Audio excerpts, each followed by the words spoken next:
Hello guys, welcome. As always, thank you so much for joining us. I'm going to give everyone a couple of minutes to get settled in. But tonight we're going to be talking to Dr. Scott Rosef from IVF MD. Hey guys. Very important topics that we get a lot of questions about. A lot of people want to know what is the best supplement, what is safe to take. A lot of patients are already taking supplements, and there are some interactions. When we hear supplements, there's vitamins, there's herbs, there's so many different things that can be used throughout our fertility journey. So today, Dr. Rosef and I are going to get together to talk a little bit about what exactly those main herbs that we hear about are, what interactions, because that's the thing, you know, sometimes we don't realize that a supplement, even a tea, an herb, maybe even something new that you picked up on Amazon, anything like that could really put you at a disadvantage, especially when it comes to your IVF meds and those delicate balances that in this case Dr. Rosef is trying to achieve. So he just joined. Let me get him here for you guys. All right. Let's see. Here we go. Hello, welcome. Thank you. How are you doing today? Great. How about you? I'm good. Happy to be here. Thankful again for you lending your time and just giving us so much of this knowledge.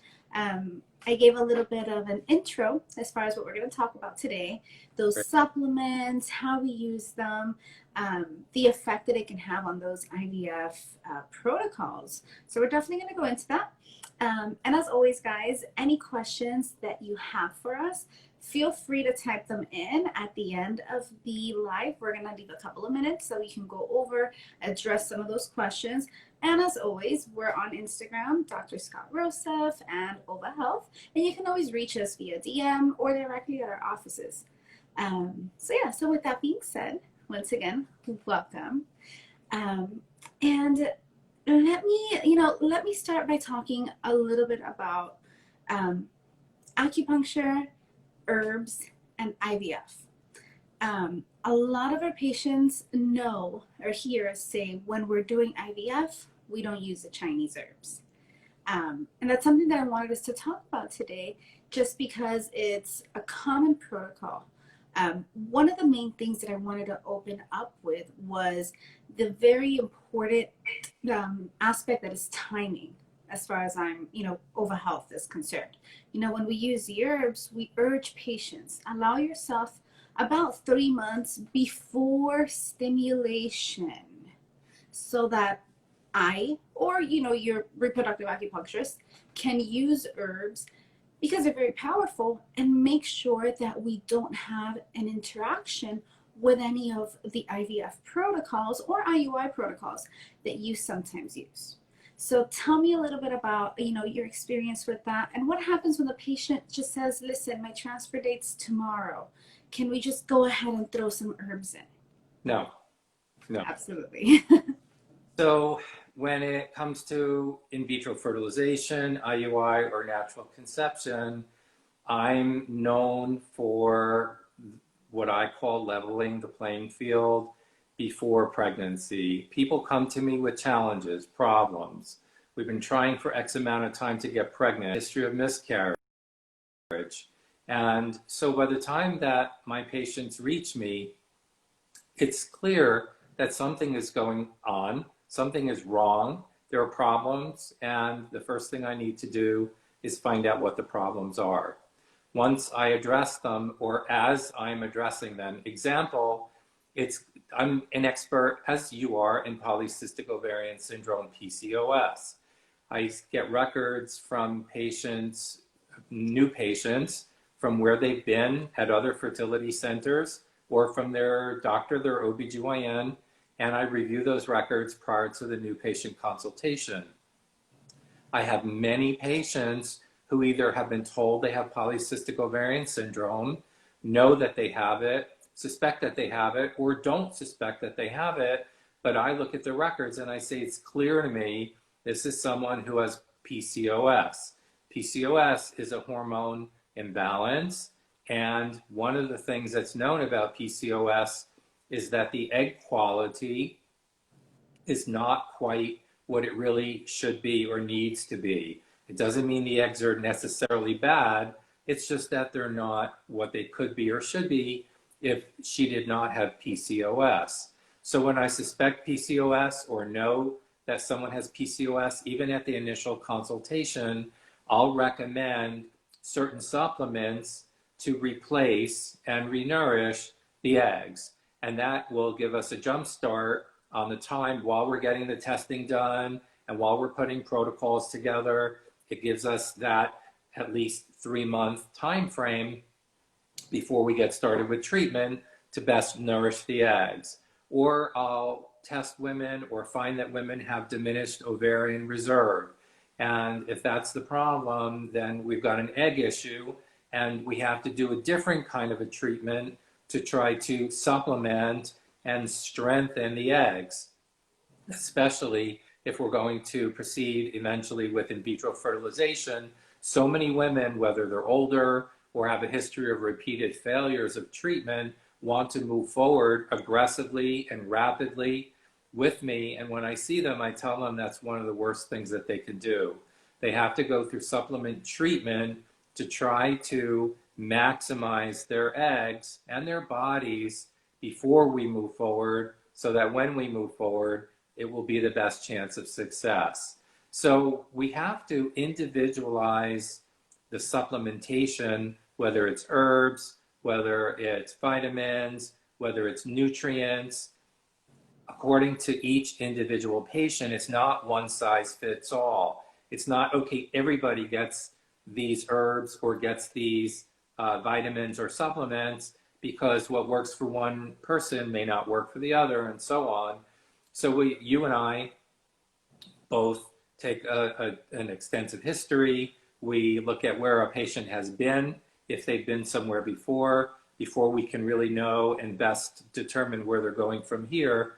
And then we supplement them to strengthen their body, strengthen the eggs, strengthen the sperm, make it the best it can be. So they may, while they're doing that for at least the 3 months before they move forward with a treatment like in vitro fertilization, they may naturally conceive. We discussed that at our IVF chat about 2 weeks ago, and that's the coolest thing. It's the most wonderful thing. While they're waiting to start in vitro, they may naturally conceive, and we love that.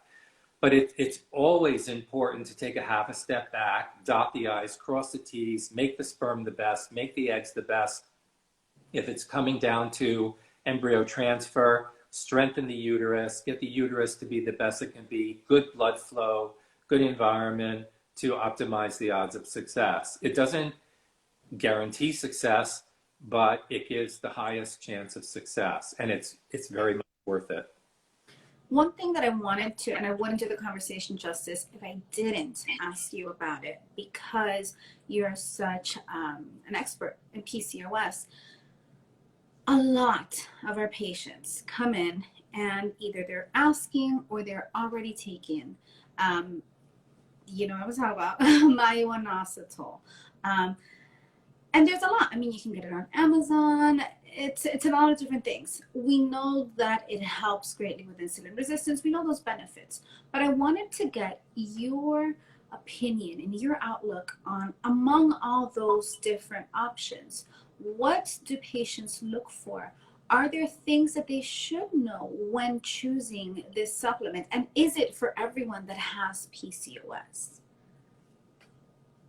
Well, there's, like I said, there's not ever one size fits all, but most women who truly have polycystic, not all, but most women with PCOS are trying to grow and develop and mature more eggs than normal at any moment in time. So one of the, 100 years ago, Dr. Stein and Dr. Leventhal, who published the original paper on the Stein-Leventhal syndrome, which we now call polycystic ovarian syndrome, PCOS, their paper included diagnostic criteria. a woman had to have A, B, C, D, and E in order to be diagnosed with PCOS. And since that time, we know that they were right on a lot of things, but they were also wrong on some of the things that they said. But one of the hallmarks of PCOS is usually, not always, but usually the growth and the development of too many eggs at the same time. And the way I like to describe it is when there are too many, that's called polycystic. That's where the name comes from. And yes, you can have polycystic ovarian syndrome and not have polycystic ovaries. And again, we can do a whole chat on just polycystic ovarian syndrome again. But most women, the majority, over half, who have PCOS have polycystic ovaries. And that means that when they're growing, instead of an average of 10 to 20 follicles, the little fluid-filled structure, the little house that the microscopic egg grows up in, when women are growing too many follicles at the same time, their blood flow that goes to the ovaries, that brings nutrients, food, if you will, to those eggs, is being spread in too many directions at the same time. And like a river with a strong current of water flow, if you take that river with a strong current and you start to branch it in too many directions, at the end of each of those branches, maybe you get a trickle of flow of water. And it's the same thing with blood flow to the ovaries, going to too many follicles, trying to nourish all of those eggs at the same time.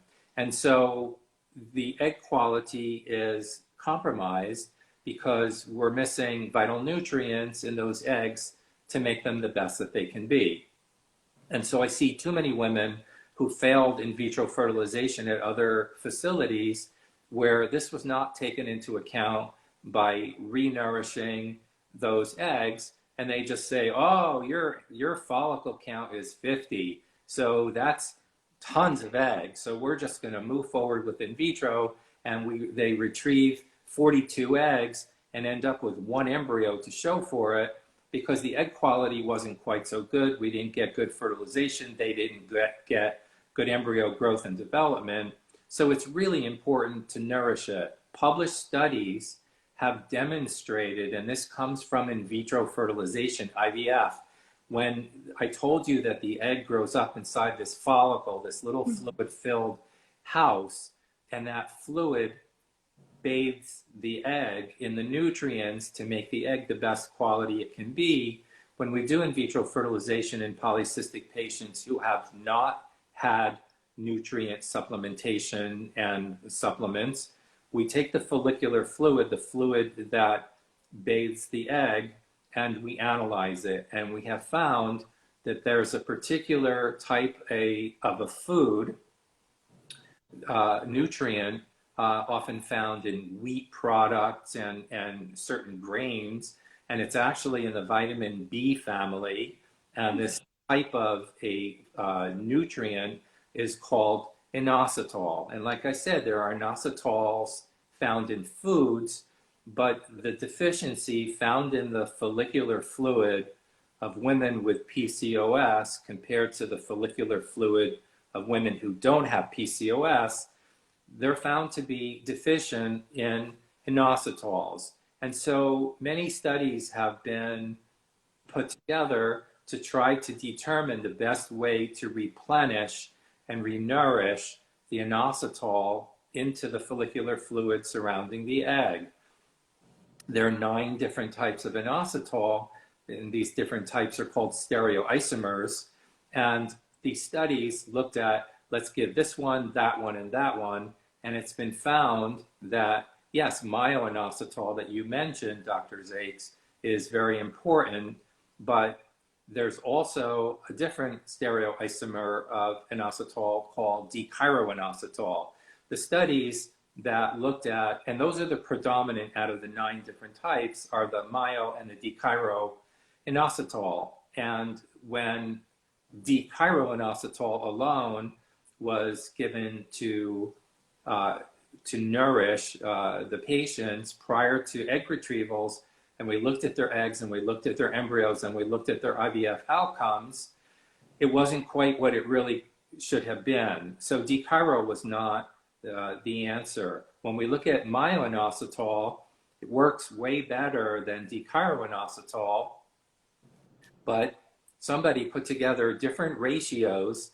Let's give 50-50, 50% myo-inositol and 50% D-chiro-inositol. And then let's start playing with the ratios. We'll give 60 and 40% and 70% and 30%.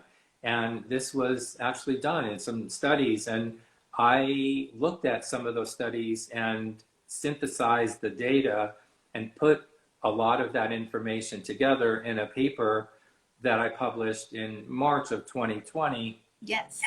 In the International Journal of Endocrinology. And the correct ratio of myo and D-chiro-inositol was finally determined, and that is available in commercial supplements. But one of the points that you and I need to make tonight, and one of the most important things, we could talk about different nutrients and different herbs and different supplements and different vitamins all night long and all week long, but one of the really important points that I want to make tonight, and I want people listening to understand, is that in the United States, prescription drugs are highly regulated by the United States government. The Food and Drug Administration, the FDA, oversees and regulates prescription drug medications in the US. So for all these prescription drugs, the FDA goes in unannounced, randomly, to some of the factories where they make the prescription medications, and they pull samples off the production line and they analyze them to make sure if it says 40 milligrams on the label, that it has 40 milligrams in the tablet or the capsule. And they check for contaminants and they check for absorption. Yes, it could be pure, but if you take it and it goes right through you and doesn't get absorbed into the blood, then it's not doing what it needs to do.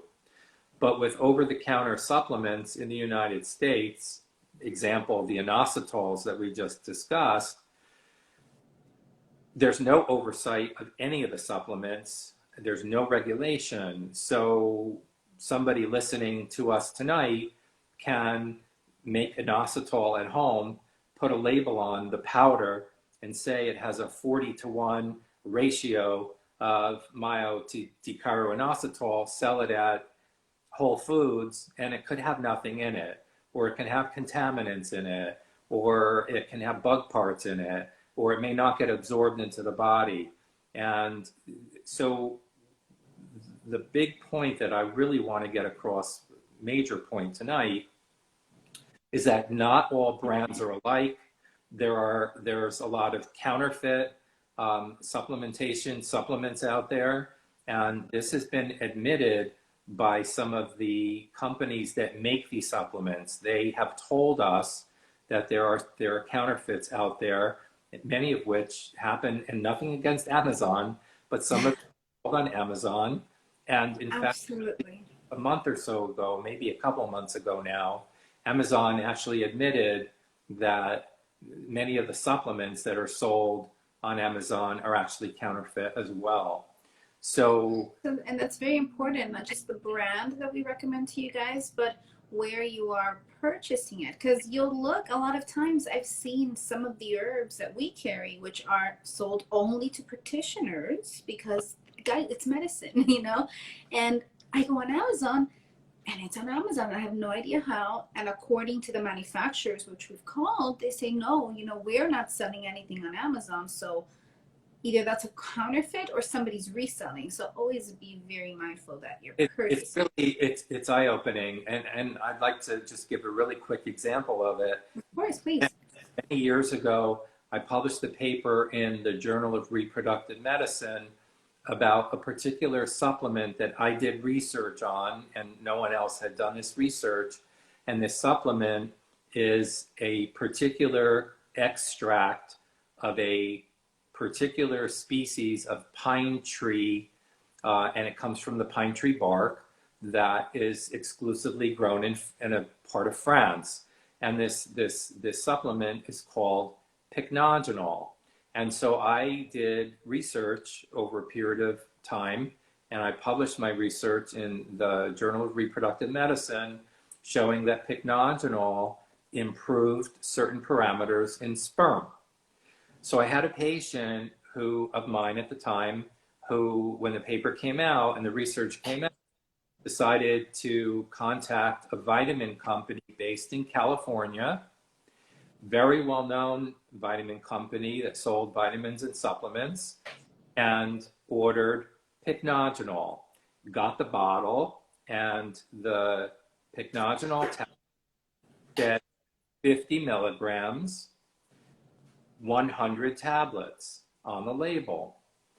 So I looked at the label and I noticed something strange about it, which I don't need to get into, but I took the tablets, a few of the tablets, and I shipped them to the company that has the patent on pycnogenol. They happen to be based in Switzerland. And they analyzed the tablets in this bottle that the patient got on the internet from this vitamin company in California. And when I got the report, it showed that the label said 50 milligram tablets, 100 in the bottle. And the company that did the analysis said that someone would need to take all 100 tablets to get the 50 milligram dosage. So the misleading label that said 50 milligram tablet, 100 in the bottle, it wasn't 50 milligram per tablet, which is was the dose that was supposed to be. It was the whole bottle only contained 50 milligrams. So you have to be really, really, and that's just one example. We get bulletins from the FDA about supplements that my patients come to me taking, found to be contaminated with lead. And when I do the first pregnancy ultrasound on my patients, and the little baby, the fetus, is 6 millimeters in size, size of the top of the pinky nail with a little flutter of a heartbeat, 6 millimeter fetus, if there's some lead or mercury in a supplement that someone is taking, it will go to the baby. And of course, lead is one of the most toxic things on the planet, perhaps aside from radiation, for the developing brain of a baby. So the quality varies from brand to brand, the quality control, and certainly, like you said, even the same brand, but you can get it at a different place that may be counterfeit or may be contaminated. You have to be really, really, really, really, really careful. If it's a 150 or 170 pound adult taking something with a little bit of lead in it, maybe no harm, no foul. But if it's one of my female patients taking it and might be early pregnant, and that little bit of contaminant goes to the baby, it will affect the baby's growth and development. Absolutely. So we're very passionate about the supplements we recommend for our patients, and certainly also the control, the quality control. And you and I both know the ones that we recommend. What are the right brands? Your practice has supplements that you sell to the patients for good reason. My practice, IVF MD, sells supplements to our patients also. We get them direct from the manufacturer, so we know it's not counterfeit.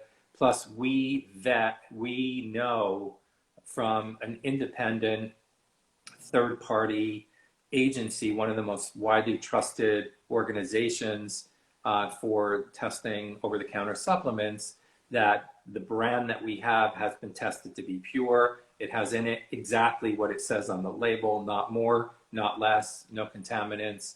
And so we feel comfortable with that. And that's very important. Sometimes we'll tell the patient, listen, you need to take vitamin D. Or like you said, a combination of myoinositol and D-chiroinositol. But the patient, it'll happen that they'll say, oh, well, I already have it. Or I bought some on Amazon. I'm going to finish that first, and then I'll get the one you have.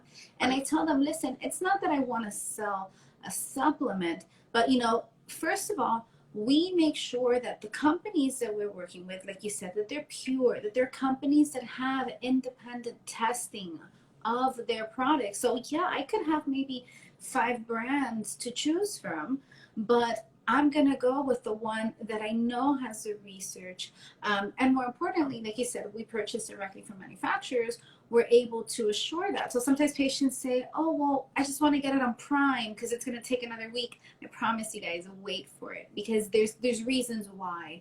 And like we went into this live, there's reasons why we do urge you to be mindful about what and where you purchase. So another thing I wanted to touch up on, you talked about early pregnancy. So, and this is going to apply even for patients that don't do IVF. My patients that do holistic fertility, that they conceive naturally at home with all the changes that we do. One important thing, whichever way, whenever you get pregnant, it's so important to reassess with your physician whatever supplements or herbs you were taking leading up to pregnancy, because it makes a huge difference. Just because it was working and got you pregnant does not mean that you can continue into pregnancy taking it. And some of those popular ones that I've heard patients, and I want to talk a little bit about, for example, red raspberry leaf tea. That's something that is very common. My patients take. I highly suggest it while they're trying to conceive. However, red raspberry leaf tea is highly stimulating to the uterus.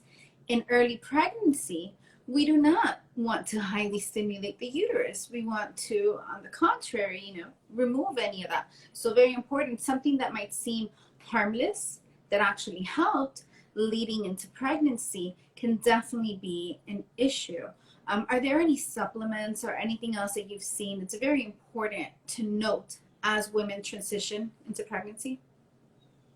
Well, going back to the red raspberry leaf, I had a new patient the other day. I ask every new patient, are you taking any prescription medications? Are you taking any over-the-counter supplements? And the majority of my patients, new patients, come to me already taking supplements. And Same. then what they're taking, the first question I ask them is, what doctor or what practitioner prescribed that for you? No, I read it on the internet. WebMD. Dr. Google, or my girlfriend took it and she got pregnant, so therefore it must be good for me. And like we said before, just because it's good for one person doesn't necessarily mean it's good for another, or that it's safe. Absolutely. And I had a new patient the other day who was taking a prenatal vitamin. So you take prenatal vitamin before you're pregnant, while you're pregnant, with red raspberry leaf in it. And I said, I'm not happy about that. She found it on Amazon or one of the websites, and it had a whole bunch of other things in it. And a lot of it, and one of the things you have to be careful with is when it says proprietary blend. What is in that? Yeah, anything. And means it's a secret and we're not going to tell you. So it can have a micro droplet of this, which is supposed to be good for you and is good, but it only has a little micro bit, and it can have other things in it that could be harmful. So yes, getting back to your question about things that patients should not take or stop taking once they're pregnant, red raspberry is clearly one of them because it has the capacity to increase the risk of miscarriage.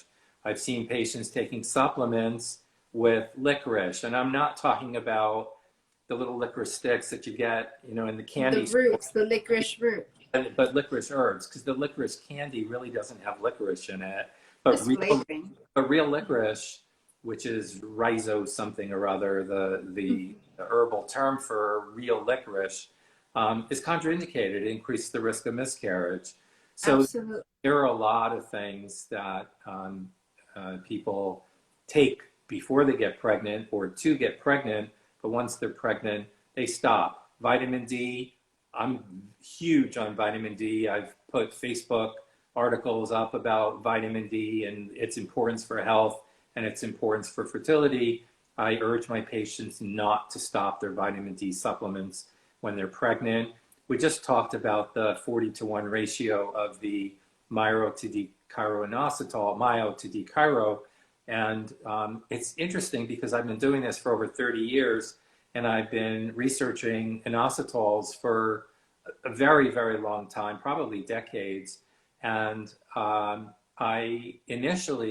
we really had no idea about whether women should continue to take inositol during pregnancy, assuming that the source Yes. is appropriate. And the most recent data suggests it's not only safe, or appears to be safe, but also appears to lower miscarriage rates in women with polycystic ovarian syndrome. So I currently tell my patients to continue it into the first trimester of pregnancy. But again, not everything is right for every patient. And so it really does need to be individualized. And if anybody's listening out here, do not take anything in pregnancy at all unless you've cleared it first with the doctor or the practitioner who's taking care Absolutely, of it first. absolutely. And like I said, and even if you just transitioned, becoming pregnant is a big change for the body. So that is a great time to check in with your practitioner. Hey, I'm taking this and that. And again, you ask medications, and like you said, some patients, they're like, oh, well, red raspberry leaf tea is not going to be a medication. No, but it's a very powerful herb that can have interaction. So some of those other ones, I want to talk about a couple of the most common herbs that my patients, I mainly use Chinese herbs and formulas. Patients, and as you know, my protocol went before IVF stimulation. Every week that is a new phase of the menstrual cycle, my patients are taking a different formula. So we transition because at each phase of the cycle, we're attaining a different objective. Whether it's focusing more on the lining of the uterus, focusing more on ovulation. But aside from that, patients tell me, like you said, licorice, cinnamon. These are common to try to conceive, common herbs aside from Chinese herbs. But again, they're very warming, and after conception might be an issue. A popular one is Vitex or Chasteberry. A lot of patients. It actually is fantastic. It acts on the pituitary gland in the brain, and it increases the strength of the LH surge, the luteinizing hormone. And that's great. It triggers ovulation. And I found that in patients that have a luteal phase defect, very helpful. However, after conception, it's not something that we're going to want to have. It's too Right. stimulating. It's fantastic in women that have that luteal phase defect. It's great. But again, once we start IVF stimulation, meaning when you start the birth control, at the beginning of the cycle, at that point, I can't do the herbs. If you come to me and you say, Dr. Rosef has me taking the birth control next week, we're going to work acupuncture, but understand, I cannot and won't be able to use the herbs. So definitely come to me 3 months prior and it'll be great. Maca. But emphasize that continuing the acupuncture is critically important. We don't just continuing the acupuncture. Yeah. Oh, absolutely. Absolutely. And continuing it throughout the retrieval, throughout the transfer, after the transfer, all of that, Pregnancy. Yeah. Another popular one is Maca Root. A lot of my patients tell me they have the maca powder, they put it in the smoothies. It is fantastic. It is great. It's going to help the body cope during times of stress. However, research has found that it can also affect androgens. And the thing, back to women with PCOS. A woman that has PCOS might have an issue since they already might have elevated androgens. So you're taking this maca root, which you got at the farmer's market, which is super healthy and packed with nutrients, but you don't know you have PCOS, and you're actually feeding your PCOS and making the hormone imbalance worse. That's why girlfriend took it and it helped her, so I guess I'll take it. Doesn't really hold up. Yeah, so just because something is healthy and ethically sourced does not mean, again, herbs are very powerful. And, without knowing, you might just be steering yourself in the opposite direction of where you want to go. Evening primrose oil, while it doesn't necessarily have a negative effect, this is very important for me to mention because it does interfere greatly with important medications, specifically antihistamines, antipsychotics, and seizure and hormone medication.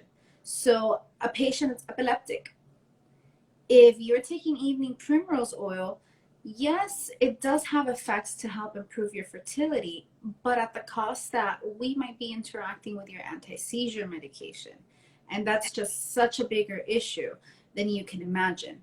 So another, instance of fantastic supplement, but we have to be aware that a lot of the medications you're already taking, antipsychotic medication, we definitely don't want to have an interaction with that.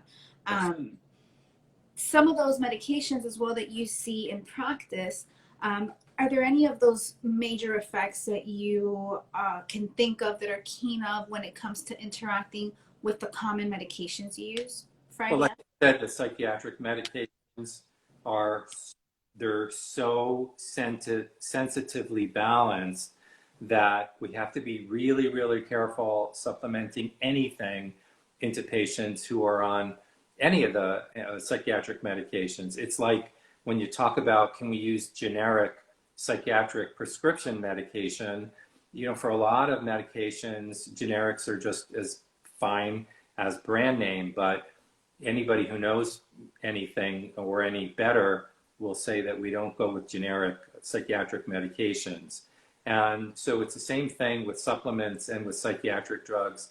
There's such a fine balance and such a fine tune in brain chemistry that we just really, with the antidepressants, anti-anxiety, the anxiolytics, with the antipsychotics, pretty much any of the psychiatric medications, if I can steer clear of supplements which can interact with them and result in potential disaster, then we have to weigh the plus and the minus, and I'll often steer clear in patients. Again, depending on their history, some patients are mild and are okay, and others are more severe, and we have to really be careful with that. Absolutely. And like you said, when it comes to supplements, a lot of my patients, and when people know that I'm an herbalist, it's great. They're excited. And it is very exciting to discover the power of herbs, to discover the power of different supplements and vitamins. It's wild what we can do, but just as much as we like to promote that, so important for us to also responsibly alert people of some of the things that just might not occur to you. Like we said, having your anti-anxiety meds not function, or your antihistamines, or someone with asthma, you need your steroid medication. Can you imagine? So again, while a lot of times it's seen as, oh, it's just vitamins, oh, it's just herbs, absolutely not. Very important. Right. Most of it is absorbed, of course, through the gastrointestinal tract, the system. And I also tread very lightly in my patients with gastrointestinal diseases like Crohn's disease, ulcerative colitis. We have to be really cautious with some of the supplements that can upset the GI tract, and I don't want those patients to end up in the hospital with exacerbation, worsening of their GI problems. So again, these are all things that a good practitioner has to be cautious of and weigh the pluses and the minuses of the vitamins, the herbs, the supplementation. Absolutely. Another question, or a lot of patients that we have at OVA, a lot of our patients have hypothyroid issues. And I had some research come up as I was preparing for today's event. I had some research come up talking about women with hypothyroidism and kelp. And a lot of bloggers, a lot of health advice out there says that, go ahead and use iodine. Iodine is great. However, we know that according to the research, it can cause hypothyroid issues. Is there a little bit that you can tell us about women with thyroid and those supplements? Yes, tons of women with hypothyroidism, tons. And thyroid is a really big part of what I do, not as a general medical endocrinologist, but as a reproductive endocrinologist. When I look at thyroid hormone in all of my patients, example, in polycystic ovarian syndrome, PCOS patients, there's a genetic link to hypothyroidism. So PCOS is a red alarm for make sure we check thyroid, because it often goes off kilter. I check thyroid antibodies on all of my patients because Hashimoto's, autoimmune thyroid, can, if they're normal now, thyroid function, push over the edge towards problems getting pregnant or miscarriage. When I measure thyroid hormone, if the blood test is off by 1/10 of a point, it doubles the risk of miscarriage. So thyroid is something that I'm very big on, something I look at intensely. My practice, IVF MD, we look at all the time because we're all very aware of how well balanced the thyroid has to be. I do follow the guidelines that are published by the American Thyroid Association. And I used to be, when I practiced in New Jersey for 17 years, there was a medical endocrinologist who was a thyroidologist, world-renowned thyroid expert, who at the time was the president of the American Thyroid Association. And I used to collaborate with her quite a bit. And the ATA, the American Thyroid Association, and the American Association of Clinical Endocrinologists, the AACE, get together and put out policy papers and practice recommendations for all things thyroid, including pregnancy. And they clearly state that it is dangerous, unsafe, and not recommended to supplement iodine in any way, shape, or form in hypothyroid women who are trying to be pregnant, at risk for being pregnant, or who are pregnant. So iodine supplementation, whether it be kelp, iodine tablets, or other forms of iodine, not recommended for my patients. Absolutely. And when we talk about thyroid, well, it's not a supplement. A lot of patients, when they come in with the thyroid, and we've talked about this, while your thyroid might be within range, it might not be ideal for conception. We've talked about wanting to be around that 1.25. At that point, I tell patients, listen, I understand why you may not want to. However, during this period of time, I really think that you should be open to the medication. I always encourage it, and I make sure that patients know that. Just because we practice integrative medicine, we do acupuncture, we do holistic treatments, does not mean that we shun medication or anything else. There is, like we always say, it's that marriage between East and West that gives us that beautiful outcome. So a lot of times I tell patients, I understand you might not want to, but sometimes we do the body more harm than good by keeping it from what it needs. At that point, I hear a lot of patients that talk to me about armor, which is, in terms of for thyroid, instead of levothyroxine, which has that's the generic, the brand name is Synthroid. There's also Armor, which is developed off of basically pig's thyroid hormone, thyroid gland. Right. So Armor. What's your outlook on Armor? Talk to us, because it's very popular. It's very popular. You get this question a lot. Well, it's very popular. I see chiropractors who are excellent practitioners, but they're prescribing it. Acupuncture physicians prescribing it. Family doctors, even medical endocrinologists prescribing Armor Thyroid.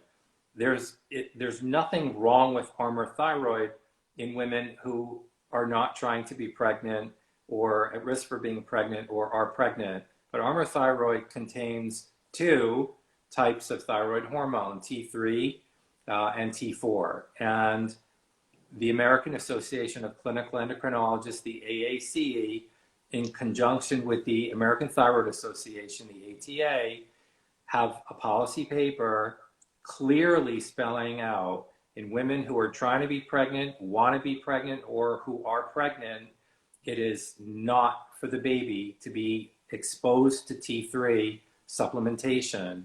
Women who are trying to be pregnant, want to be pregnant, or are pregnant are not supposed to be taking Armor Thyroid or T3 triiodothyronine containing compounds. So when patients come to me, so one of the problems I face, not to get off topic here. No, this is a big topic, and this is why we want to do this. There's a lot of questions.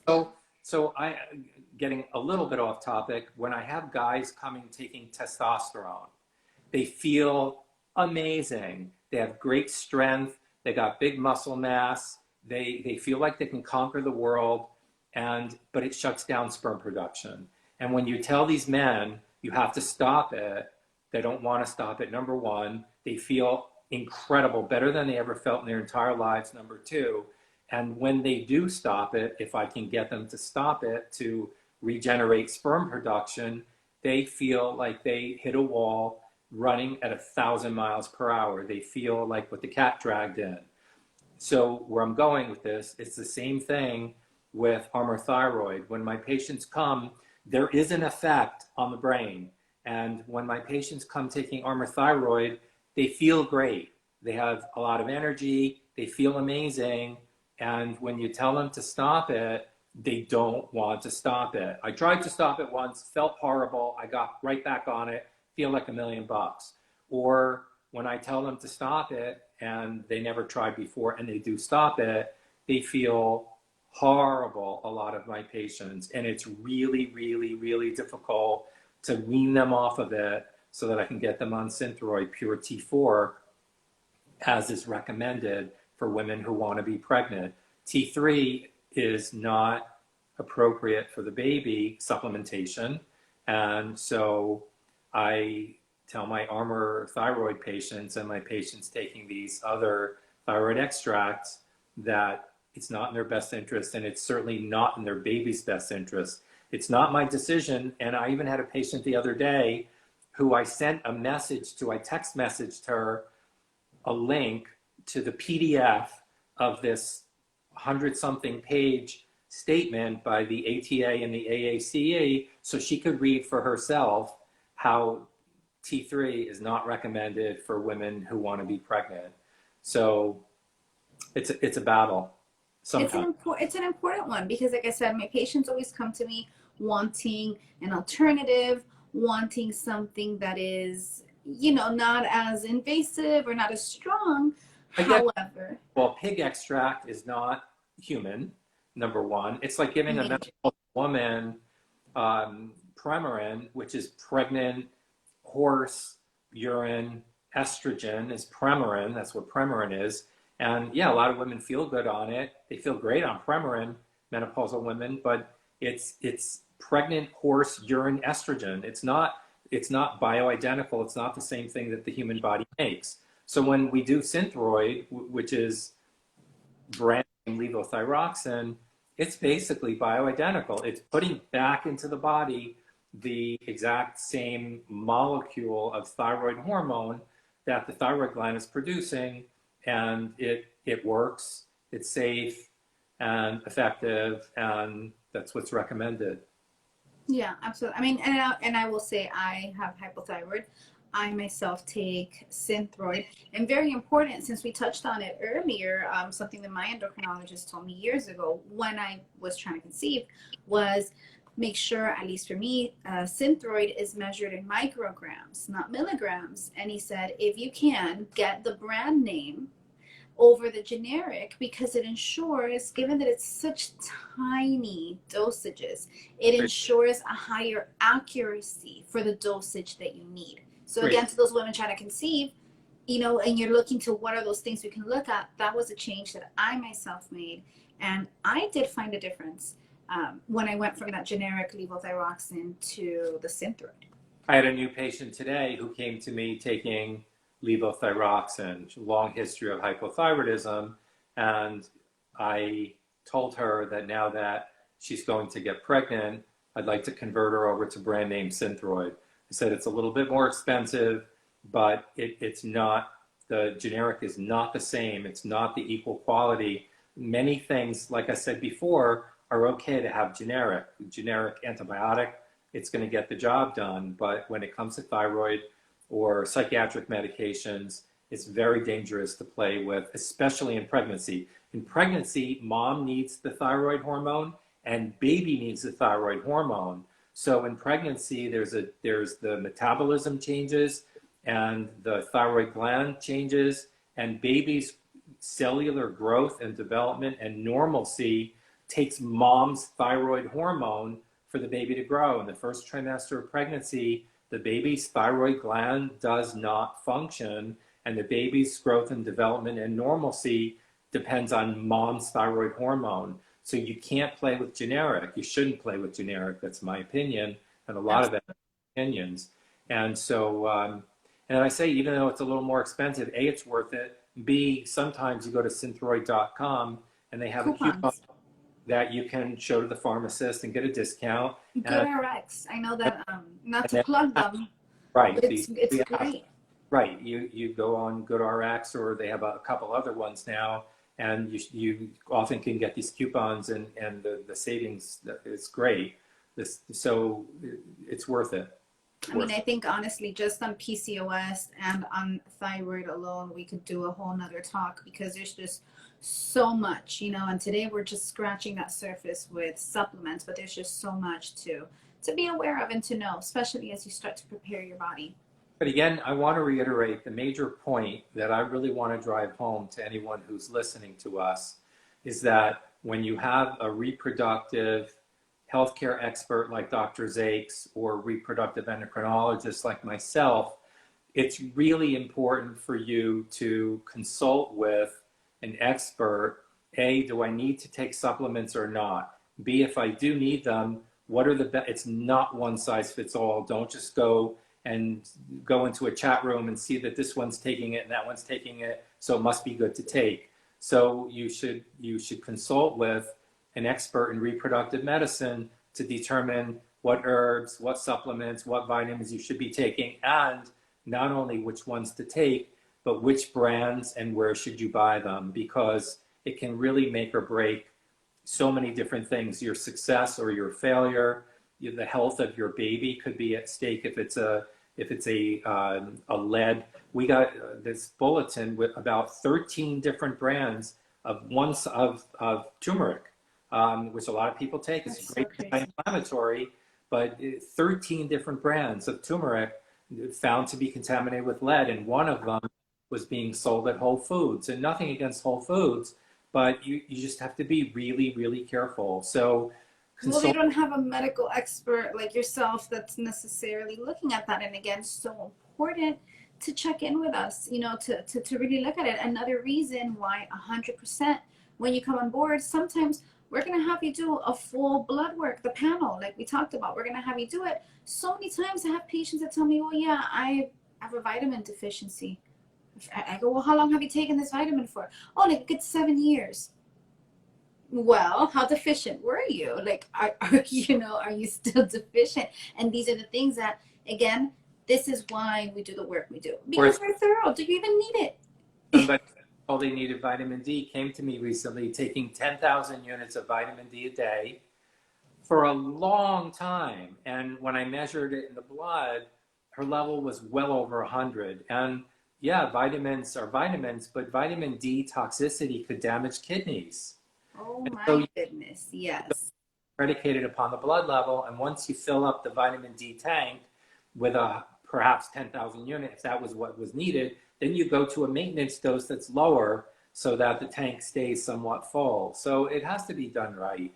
Absolutely, absolutely. Again, as always, I'm so grateful for having the opportunity to sit with you, to talk about these things that, again, to you and I, it's, you know, it's the things that we see every day, but to someone out there that's listening, it can make all the difference. Like you said, literally life-changing difference for someone's baby. So grateful for all of you to tune in. I know that there were some questions. Some patients asked about, is there a specific, I believe they were referring to the Inositol D-Chiro, if there was a specific one recommended, and if the vitamin shop, purchasing at places kind of like the vitamin shop, if that's going to be a safe alternative. My go-to, and same with you, Dr. Zakes, my go-to, so I don't any longer recommend straight Inositol. The research clearly shows that we need a 40-to-1 ratio of the myo to D-chiroinositol. And my favorite go-to brand, which is pure and tried and true and trusted, is from Theralogix, Theralogix, Theralogix.com. They have a product. They sell directly from their website, so you get it directly from them. It's called Ovasitol, Ovasitol. I'm not trying to sound like a commercial for anybody, but it's my go-to inositol supplement. It's a powder. It tells you all about it on their website. And like I say, there are so many different companies that make inositols and vitamins and supplements and herbs, you have to be really, really careful with where you get it and what the brand is. And, you know, for anyone that wants to get it, we do also carry Ovasitol at OVA. Again, Theralogics is a great company. We've worked with them for years. I myself take Ovasitol. You know, in my family, PCOS is a thing, unfortunately. And it's Ovasitol, Ovasitol, and the brand is Theralogics. And like I said, I take it myself. My sister takes it. No, thank God. You don't say. But yeah, absolutely. It's a great brand. And again, you can get it directly from them, or you can find it at OVA, but I think that's who both of us would go with. But yeah, again, thank you so much, Dr. Rosef. As always, we look forward to having these live events with you. And for the rest of you guys, if you have any questions that come up after this, send us DMs, comment below on our lives, and you know, we're always quick to get back to you guys. Again, thank you so much and have a beautiful rest of your night. Be well. Take care. Bye. Bye-bye.